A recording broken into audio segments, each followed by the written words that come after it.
그럼 검찰은 어떤 생각일까? 아마 국회도 검찰도 이재명 대표 이번에 소환하면 영장을 칠지 말지에 대해서 고민을 할 것 같습니다. 검찰 쪽 기류는 영장은 반드시 친다라는 기류 같습니다. 이미 영장 청구서에 쓸 증거 인멸 정황은 켜켜이 쌓여 있다. 이런 표현을 했어요. 켜켜이 쌓여 있다. 중앙일보 보도에 따르면 검찰 관계자가 이렇게 얘기했다는데 굉장히 좀 검찰은 자신 있어 하는 분위기 같은데 정혁진 변호사님. 네네. 이게 뭐 증거인멸 정황이 얼마나 많으면 켜켜이 쌓여 있다라고 표현합니까? 뭐 증거가 켜켜이 쌓였다는 게 아니고 증거 인멸의 정황도 켜켜이 쌓여 있다는 거고. 예. 제가 봤을 때 백현동 건은요. 이재명 대표가 자백한 건이에요. 왜 자백을 했느냐? 왜냐하면 이제 4단계 종상향이라고 하는 것이 말도 안 되는 일이 벌어졌단 말이에요. 그러면은 어떻게 이야기되느냐? 왜 이렇게 4단계 종상향이 이루어질 수밖에 없는 근거가 있어야 된단 말이죠. 그런데 그 근거로 이재명 대표가 뭘 댔습니까?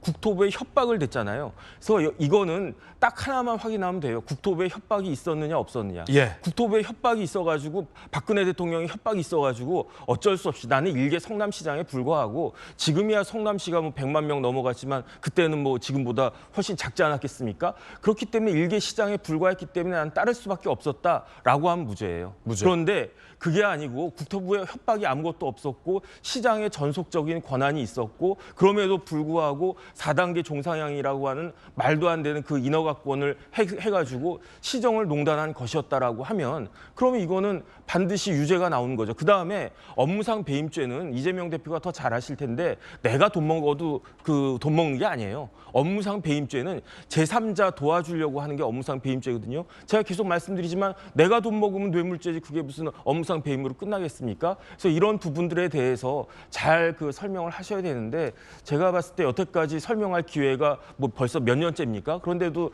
뭐 뾰족한 답을 못 하신 걸 보니까 쉽진 않을 것 같다라고 하는 게 제 개인적인 생각입니다. 검찰 소환을 앞두고 박근혜 전 대통령을 걸고 넘어진 이재명 대표 과연 재판에서 어떤 결과가 날지도 지켜보겠습니다. 그리고 검찰이 이와 관련해서 이재명 대표를 기소할지 여부도 지켜봐야 될 것 같습니다. 그 가운데 민주당의 중진 의원인 이상민 의원이 안면 인식 장애를 언급했던 이 대표 발언에 대해서 이렇게 비판했습니다. 들어보시죠. 사실은 정치인들 많은 분들을 뵈니까 일일이 그 기억이 못 미칠 경우가 있습니다. 그렇다 해도 모르는 것처럼 해서는 안 되거든요. 잘 기억 안 나도 뭐 마치 잘하는 것처럼 저는 그렇게 하는 경우도 있고 그런데 안면인식 장애다 그러면 정치 활동하기가 쉽지 않죠. 오늘 의총이죠, 박윤진 의원님. 예, 오늘 오후에 있습니다. 이상민 의원 같은 경우는 그 정도의 안면인식 장애가 있으면 정치활동 쉽지 않다 뭐 이런 표현하기도 했고 네. 최근 뭐 혁신한 난리인데 거기에 뭐 이재명 대표의 체포동의안 임박한 거 아니냐 이런 기류도 있고 오늘 의총에서 할 얘기가 많겠군요. 두 가지겠죠. 첫 번째는 혁신위원회가 던진 혁신안을 놓고서 의원들의 의견을 오늘 취합하는 자리가 될 것 같고요. 그 사이에 뭐 짧은 징검다리 휴가 기간 비슷한 게 있었기 때문에 의원들이 혁신위의 발표 이후에 처음 모이는 자리라는 걸 말씀을 드리고요. 그를 둘러싸고 아마 뭐 진지한 논의가 있을 겁니다. 그리고 두 번째로 이재명 대표 제가 아까 말씀드린 것처럼 내일 출두를 앞두고 아마 신상 발언 이런 거를 하게 될 텐데 이거에 대한 뭐 의견들도 있을지 좀 뭐 지켜봐야 될 것 같습니다. 그런데 검찰이 아까 뭐 우리 저 자막을 통해서 밝힌 것처럼 그 증거 인멸의 정황이 켜켜이 쌓여 있을 정도면 영장을 치려면 좀 빨리 치셨으면 좋겠어요. 영장 빨리 쳐라. 네, 왜냐하면 이게 지금 무슨 말씀이냐면 이재명 대표는 이미 지난번 교섭단체 대표 연설에서 본인은 뭐 영장이 오게 되면 불체포 특권에 기대지 않고 내 발로 걸어 나가겠다라고 이미 입장을 밝힌 상태입니다.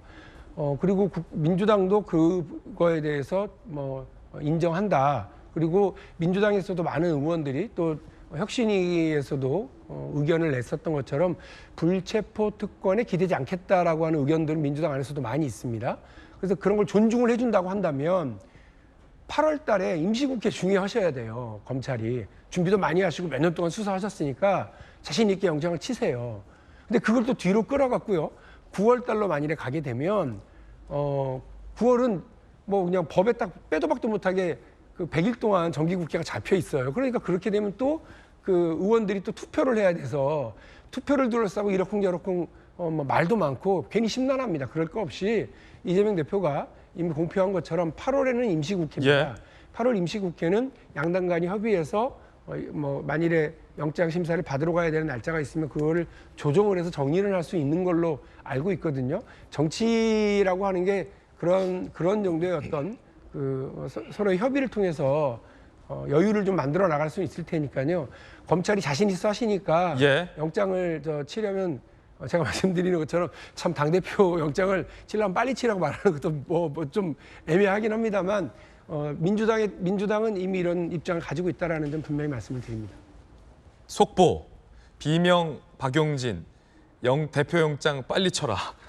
이런 식으로 뉴스가 애매하게 이상하게 나가는 9월 회기 중에 검찰이 자신 있게 하는 투표되면 혹 부결될지 모르니 아니 그 얘기가 체포동의안 아니고요. 이전 8월에 아니 빨리 자기 쳐라. 발로 걸어 나가겠다고 하는 사람을 굳이 왜 그 불체포 특권이라고 하는 과정을 예. 밟도록 검찰이 그렇게 하느냐는 거예요. 그럴 필요 없잖아요. 검찰도 8월에 빨리 쳐라. 마지막 본인의 진술이 있어야 되니까 지금 못 하고 있는 아니 거죠. 그러니까 마지막 지금 수사는 뭐 내일 그리고 한다는 이화영 거고. 지금 전 수사는 내일 부지사 한다는 관련해서 거고. 재판 계속 넘기고 그러니까 아니, 조사가 안 되니까 안 되지. 백현동은 이화영하고 무관하고요. 그러니까 백현동도 저렇게 자신 있다고 지금 그러잖아요. 그러니까 검찰이 자신 있으면 8월에 영장을 치면 불체포 특권이라고 하는 불필요한 특권을 발휘할 필요가 없다라는 말씀이고요. 9월에 하게 되면 이거는 국회의원 개인이 원하든 원하지 않든 간에 그냥 회기가 못 박혀 있기 때문에 무조건 투표 행위를 해야 하도록 되죠. 법에 되어 있잖아요. 해야 되죠. 예, 그러니까 체포동의안 표기를 해야 되죠. 검찰이 괜히 꼼수 부리지 말고 자신 있다고 하니까 빨리 하란 말이에요. 이게 왜냐하면 체포동의안 표결을 들어가면 이재명 대표가 재발로 걸어가겠다고 했지만 이재명 대표를 강하게 옹호하고 있는 친명계 의원들이 이재명 대표가 가결을 해달라고 호소해도 부결을 찍을 가능성이 있다는 게 당내에서 나오거든요. 그렇기 때문에 이 대표가 법원에 가서 영장 실질 심사를 못 받게 되면 이 대표가 원하든 원치 않든 방탄 논란이 재현될 수 있기 때문에 박용진 의원은 좀 답답해하는 것 같습니다. 차라리 그런 거 없이 8월에 이 대표가 직접 가서 영장 실질 심사를 받을 수 있게끔 검찰이 시간 끌지 말라는 걸 촉구한 걸로 보입니다. 과연 검찰이 언제 영장을 칠지 말지. 만약에 9월에 친다면 민주당 의원들이 이번에도 부결을 시킬지 가결을 시킬지, 가결이라면 영장 실질 심사에 가서 법원이 구속을 시킬지 안 할지 굉장히 많은 변수들이 있습니다. 지켜보겠습니다.